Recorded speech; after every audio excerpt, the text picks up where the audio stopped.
pendant que nous combattons de façon constante ceux qui ourdissent des complots pour faire des coups d'état militaires au Cameroun, d'autres les préparent tranquillement. Le peuple camerounais doit savoir de quel côté se situe chacun. C'est important. On ne peut pas continuer comme ça, dans la confusion. Donc, on voit d'ici le scénario. Parce que, je vous ai dit, quelqu'un demande un regroupement de partis politiques, dit qu'il faut une transition au Cameroun. Mais qu'elle se pose la question de savoir si cette transition doit être civile ou militaire. Donc, point d'interrogation. On voit d'ici le scénario. Oh, bien sûr, pour être tout à fait complet, leur discours a évolué. Je pense que dans l'ATP, on trouve aujourd'hui des gens qui disent il faut toujours la transition, mais allons aux élections pour faire la transition. Mais ce n'était pas le cas au début. Et j'ai le droit de dire la vérité aux Camerounais. Au début, on disait il faut une transition. Elle doit être civile ou militaire. Si elle est civile, il faut aller négocier avec le RDPC et M. Biya pour que cette transition se fasse sous la conduite du président de la République actuelle et qu'on leur donne des portefeuilles ministériels. C'était ça, la transition, version civile. Si ce n'est pas cette version civile, alors il faut faire une transition qui se passe par un coup d'état militaire. Donc je crois que cela doit être clair. Maintenant, quand il y a eu sans doute du recul, je veux bien les créditer de cela, du recul parmi certains dirigeants de partis politiques ou membres de cette organisation, sans doute aussi ont-ils écouté le peuple camerounais. Sans doute encore, j'aurais la faiblesse de croire qu'ils ont été un tant soit peu attentifs à notre argumentaire, qu'on ne peut pas être démocrate et militer, plaider pour un coup d'état militaire. De toute façon, les militaires font ce qu'ils veulent, ils ne demandent pas notre avis. Alors n'allez pas leur demander de faire ce qui ne relève pas de vous. Moi, je suis un civil. Je n'ai pas d'armée, je n'ai pas de milice. Je ne dis aux Camerounais que ce que je peux faire avec eux. Et nous disons depuis plus de 10 ans que le MRC existe, que nous voulons le changement dans la paix et par les urnes. J'ai dit cela depuis 10 ans. Je loue le ciel parce que les Camerounais comprennent maintenant que tout dépend d'eux. C'est dans la paix et par les urnes. Vous ne nous ferez jamais dire ce que nous ne disons pas. Nous combattons cela. Et donc, je dis, on voit d'ici le scénario. Sentant venir une défaite électorale cuisante, on veut passer par le raccourci d'un coup d'état militaire, à la faveur duquel on organisera une transition politique. Puis on va restaurer le régime qui est rejeté par les Camerounais et qui lui ont donné sa chance pendant 40 ans. Voilà le scénario. On voit qu'on va perdre les élections. Non, non, il faut que l'armée intervienne. L'armée intervient, prend le pouvoir et commence une transition. La transition, c'est le meilleur moment pour faire les emplettes politiques. Chacun se bat pour avoir un poste. Sauf que d'ailleurs, comme je l'ai souvent dit, dans la plupart des pays, la transition commence, on ne sait pas quand elle finit. Mais à supposer même qu'on sache quand elle finit. C'est la période au cours de laquelle donc on rétablit un peu, dans le cas dont nous parlons, on veut donc rétablir un régime dont les Camerounais n'en veulent plus. Et le MRC dit non. Ce n'est pas le chemin, ce n'est pas la bonne voie pour notre pays. Le MRC ne se fera pas complice de cette démarche. Donnons la parole au peuple camerounais. Après 43 ans de pouvoir, que les gens aient le courage de faire de leur introspection et de dire est-ce que nous avons fait ce que les Camerounais attendaient de nous? Donnons-leur la parole pour nous dire s'ils approuvent ce que nous avons fait. S'ils nous disent continuez, on va continuer. Mais s'ils nous disent allez aussi vous reposer, vous avez fait du mieux que vous pouvez, laissez à d'autres, alors on doit respecter cela. Quand on aime un pays, c'est ce que l'on fait. Il ne s'agit pas de proclamer sur tous les plateaux de télévision qu'on est patriote, mais on organise toutes les conditions de la destruction du pays. quand on est un même pays, on est un tout petit peu attentif de temps en temps à ce que dit le peuple de ce pays. Et le peuple de ce pays dit, depuis 10 ans au moins, il y a quelqu'un à qui l'histoire, le ciel, le peuple, tout ce que vous voulez, et son prédécesseur a confié le pouvoir en 1982. Il a fait de son mieux. Parce qu'on fait toujours de son mieux. Il a fait ce qu'il pouvait. Maintenant, il est temps. Et tous les indicateurs disent il est temps. Donne la chance aux Camerounais maintenant de confier à quelqu'un ou à d'autres Camerounais pour continuer. Essayer eux aussi de faire ce qu'ils peuvent pour leur pays. C'est cela. En parfaite complicité avec le RDPC, le gouvernement de la République et quelques acteurs politiques. Dans un style qui lui est propre, Monsieur le ministre de l'administration territoriale, au mépris de la Constitution qui, en son article 3, dispose que les partis et formations politiques concourent à l'expression du suffrage, fin de citation, a, dans un communiqué du 2 mai 2025, ouvertement menacé les, je cite, hommes politiques véreux contre toute tentative de manipulation pernicieuse de l'ordre public, troublant la tranquillité des citoyens avec des relents de troubles à l'ordre public. Fin de citation. Il a ensuite révélé avoir instruit aux autorités administratives de ne plus tolérer les inscriptions faites, je cite, par certains politiciens en quête de notoriété. Fin de citation. Au terme de l'article 4, alinéa 1 de la loi numéro 2012/001 du 19 avril 2012 portant code électoral, je cite, Elections Cameroun est un organisme indépendant chargé de l'organisation, de la gestion et de la supervision de l'ensemble du processus électoral et référendaire. Fin de citation. En conséquence de cette disposition, Elections Cameroun est doté de la personnalité juridique et jouit d'une autonomie de gestion. Article 3. Alors d'où vient-il que le ministre de l'administration territoriale, militant patenté du RDPC, reçoive en ses bureaux, sans les membres de la commission électorale, le président du conseil électoral et le directeur général de l'ECAP, tous des militants non affranchis du RDPC, pour une concertation, je cite, sur le déroulement des inscriptions sur les listes électorales dans la perspective des élections électorales à venir dans notre pays. Fin de citation. Ou plus grave, que l'ECAM, un organe électoral supposé indépendant, à qui la loi a conféré donc une autonomie de gestion, comment peut-il aller soumettre le processus électoral dont il a légalement la charge au ministre de l'administration territoriale, qui est un acteur du système électoral au même titre que les partis politiques, au point que celui-ci se permette de déclarer dans un communiqué qu'il a, je cite, noté avec satisfaction que le processus électoral se déroule normalement et que, je cite, l'ECAM tient régulièrement des concertations avec les acteurs du processus électoral. Fin de citation. D'où vient-il que le ministre de l'administration territoriale croit pouvoir se mettre en surplomb s'il est candidat, qu'il présente sa candidature, s'il est électeur, qu'il s'assure qu'il a sa carte d'électeur et aille voter le jour venu.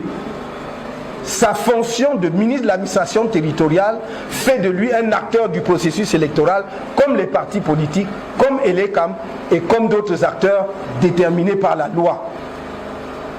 Il faut arrêter la confusion et l'esbrouf. Il faut arrêter le m'as-tu vu. Cela n'impressionne personne.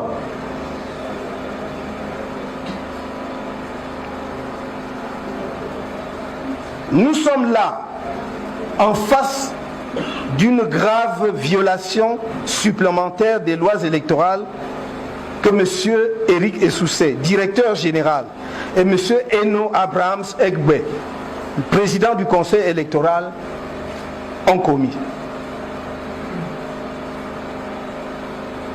Alors que la loi garantit l'indépendance de l'ECAM, afin de le mettre à l'abri des soupçons, ce sont curieusement ses principaux dirigeants qui organisent sa soumission et son inféodation au pouvoir RDPC.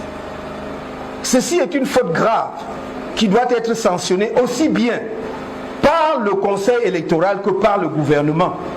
Le directeur général et le président du conseil électoral ont trahi leur serment.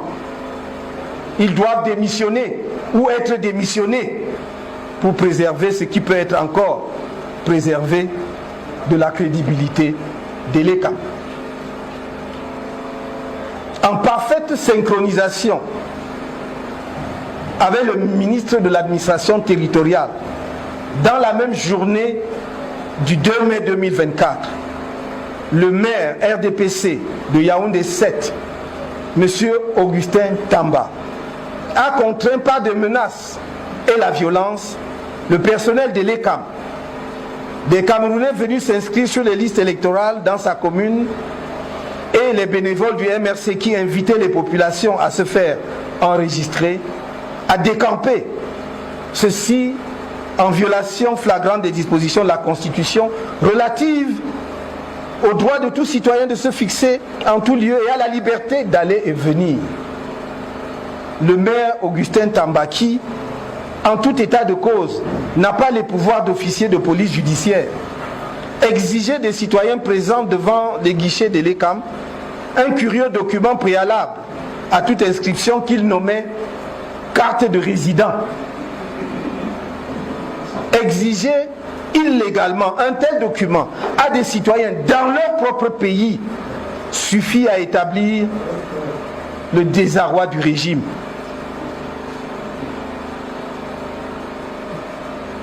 Et ces dérives tribalistes qui avaient atteint un point d'orgue en 2018 et dont le pays souffre encore des relents. Jusqu'où allons-nous continuer de vivre et de supporter ces dérives inacceptables? Dans le sillage de l'ECAM, du gouvernement et du RDPC, d'autres mènent ostensiblement campagne contre les inscriptions sur les listes électorales et estiment que les élections seraient une perte de temps. Tous ces actes graves démontrent qu'au sein du régime, certains sont hantés par la perspective de la défaite du RDPC et ses alliés en 2025 au regard de leur bilan catastrophique et surtout du réveil du peuple camerounais, et n'en veulent pas de la tenue des élections prévues l'année prochaine dans notre pays. De fait, ils apparaissent comme des soutiens implicites de ceux qui appellent publiquement au coup d'État militaire pour éviter que la volonté de changement des Camerounais, déjà perceptible à travers les inscriptions massives sur les listes électorales, ne s'accomplisse en 2025. Voilà un parti politique, le RDPC, autoproclamé rouleau compresseur, qui essaye par tous les moyens de fuir les élections et qui confirme qu'il n'est qu'un polichinelle. Voilà un régime dictatorial assumé, qui s'autoproclame démocratique, se dit éternel, et qui en est réduit à penser que sa survie passe par un coup d'État militaire dont il donne les signaux que ce pourrait être à ses yeux une option tout à fait acceptable. Voyons donc ce que j'appelle les exhortations à un coup d'État militaire au Cameroun. Certaines déclarations publiques de dignitaires et représentants officiels du RDPC et de certains acteurs politiques de l'opposition font penser, contre le coup d'État électoral en cours, des personnes et officines préparent aussi ou prépareraient aussi un coup d'État militaire dans le pays. Au cours de l'émission Droit de réponse sur la chaîne de télévision Equinox, le dimanche 3 septembre 2023, le représentant du RDPC a lancé, à la surprise des autres panélistes, un appel à la perpétration d'un coup d'État militaire au Cameroun en cas de victoire du candidat du MRC au prochain scrutin présidentiel. Le 4 septembre 2023, un jour après cette grave sortie publique, un autre responsable de la communication officielle du RDPC a publié des propos similaires sur sa page Facebook. Il a déclaré, je cite, « Au cas où par miracle le MRC venait à gagner une élection présidentielle dans ce pays, il y aura forcément un coup d'État. L'armée n'acceptera jamais d'avoir pour commandant en chef un leader d'un parti qui la traite de tous les noms d'oiseaux depuis plusieurs années. En vérité, la seule condition d'un coup d'État au Cameroun est que le MRC gagne une élection présidentielle. L'armée n'acceptera jamais de se soumettre à un parti qu'il a régulièrement traité de milice Moulou, milice du tyran soldatesque de Biya. » Fin de citation. Le 5 septembre, ce même communicant officiel du RDPC publiait le message ci-après sur sa page Facebook. Je cite, « L'UPC, le PCRN, l'AFP et autres n'ont jamais insulté l'armée de ce pays. Si l'un de ces partis gagne l'élection présidentielle un jour, l'armée se mettra au service de son leader. Par contre, si c'est le MRC ou un parti ayant investi le président du MRC qui gagne, il y aura automatiquement un coup d'État. Il y aura automatiquement un coup d'État. » Fin de citation. Aucun procureur de la République n'a trouvé que ces appels publics au coup d'État stupéfiants constituaient une quelconque menace pour la paix. Le MRC a porté plainte contre ces individus, mais jusqu'à date, la justice prend son temps.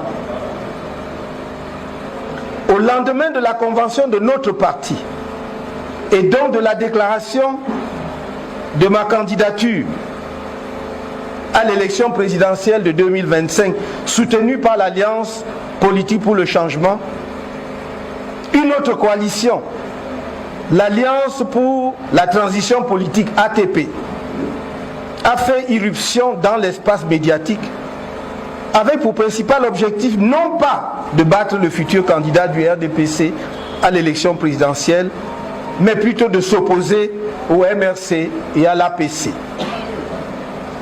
à l'élection présidentielle.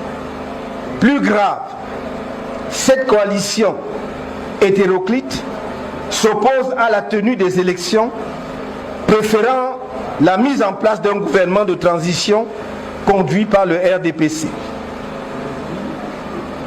Selon certains acteurs politiques de l'ATP, je cite, « En toute objectivité, la transition politique est devenue indispensable et inévitable au Cameroun. La question maintenant est celle de la nature de celle-ci, militaire ou civile. » Fin de citation. Pendant que nous combattons de façon constante ceux qui ourdissent des complots pour faire des coups d'État militaires au Cameroun, d'autres les préparent tranquillement. Le peuple camerounais doit savoir de quel côté se situe chacun. c'est important. On ne peut pas continuer comme ça, dans la confusion. Donc, on voit d'ici le scénario. Parce que, je vous ai dit, quelqu'un demande un regroupement de partis politiques, dit qu'il faut une transition au Cameroun. Mais qu'elle se pose la question de savoir si cette transition doit être civile ou militaire. Donc, point d'interrogation. On voit d'ici le scénario. Oh, bien sûr, pour être tout à fait complet, leur discours a évolué. Je pense que dans l'ATP, on trouve aujourd'hui des gens qui disent il faut toujours la transition, mais allons aux élections pour faire la transition. Mais ce n'était pas le cas au début. Et j'ai le droit de dire la vérité aux Camerounais. Au début, on disait il faut une transition. Elle doit être civile ou militaire. Si elle est civile, il faut aller négocier avec le RDPC et M. Biya pour que cette transition se fasse sous la conduite du président de la République actuelle et qu'on leur donne des portefeuilles ministériels. C'était ça, la transition, version civile. Si ce n'est pas cette version civile, alors il faut faire une transition qui se passe par un coup d'État militaire. Donc je crois que cela doit être clair. Maintenant, quand il y a eu sans doute du recul, je veux bien les créditer de cela, du recul parmi certains dirigeants de partis politiques ou membres de cette organisation, sans doute aussi ont-ils écouté le peuple camerounais. Sans doute encore, j'aurais la faiblesse de croire qu'ils ont été un tant soit peu attentifs à notre argumentaire, qu'on ne peut pas être démocrate et militer, plaider pour un coup d'État militaire. De toute façon, les militaires font ce qu'ils veulent, ils ne demandent pas notre avis. Alors n'allez pas leur demander de faire quoi, ce qui ne relève pas de vous. Moi, je suis un civil. Je n'ai pas d'armée, je n'ai pas de milice. Je ne dis aux Camerounais que ce que je peux faire avec eux. Et nous disons depuis plus de 10 ans que le MRC existe, que nous voulons le changement dans la paix et par les urnes. J'ai dit cela depuis 10 ans. Je loue le ciel parce que les Camerounais comprennent maintenant que tout dépend d'eux. C'est dans la paix et par les urnes. Vous ne nous ferez jamais dire ce que nous ne disons pas. Nous combattons cela. Et donc, je dis, on voit d'ici le scénario. Sentant venir une défaite électorale cuisante, on veut passer par le raccourci d'un coup d'État militaire, à la faveur duquel on organisera une transition politique. Puis on va restaurer le régime qui est rejeté par les Camerounais et qui lui ont donné sa chance pendant 40 ans. Voilà le scénario. On voit qu'on va perdre les élections. Non, il faut que l'armée intervienne. L'armée intervient, prend le pouvoir et commence une transition. La transition, c'est le meilleur moment pour faire les emplettes politiques. Chacun se bat pour avoir un poste. Sauf que d'ailleurs, comme je l'ai souvent dit, dans la plupart des pays, la transition commence, on ne sait pas quand elle finit. Mais à supposer même qu'on sache quand elle finit. C'est la période au cours de laquelle donc on rétablit, on peut, dans le cas dont nous parlons, on veut donc rétablir un régime dont les Camerounais n'en veulent plus. Et le MRC dit non. Ce n'est pas le chemin, ce n'est pas la bonne voie pour notre pays. Le MRC ne se fera pas complice de cette démarche. Donnons la parole au peuple camerounais. Après 43 ans de pouvoir, que les gens aient le courage de faire de leur introspection et de dire est-ce que nous avons fait ce que les Camerounais attendaient de nous?